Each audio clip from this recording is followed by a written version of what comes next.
నమస్కారం ఈటీవీ 360కి స్వాగతం. ముందుగా ప్రధానాంశాలు. జిల్లాల పునర్విభజనలో మార్పుల చేర్పుల దిశగా ప్రభుత్వం చర్యలు. అధ్యయనానికి మంత్రివర్గ ఉపసంఘాన్ని ఏర్పాటు చేస్తూ ఉత్తర్వులు. ఆసుపత్రుల్లో సిజేరియన్ ప్రసవాల తగ్గింపు కోసం ప్రత్యేక పథకం.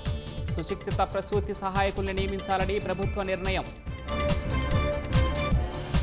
తోతాపురి మామిడి రైతులకు ఉపశమనం కల్పించిన కేంద్రం. ఎంఐఎస్ కింద క్వింటాకు 1490 రూపాయలు ఇచ్చేలా ప్రకటన.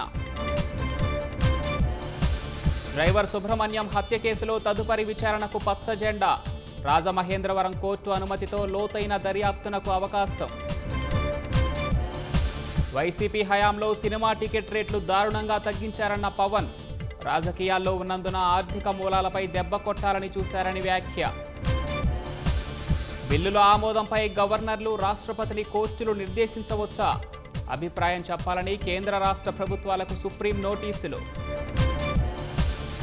పార్లమెంటు ఉభయ సభల్లో రెండో రోజు సాగని కార్యకలాపాలు. వెల్లోకి దూసుకెళ్లి విపక్షాల ఆందోళన రేపటికి వాయిదా.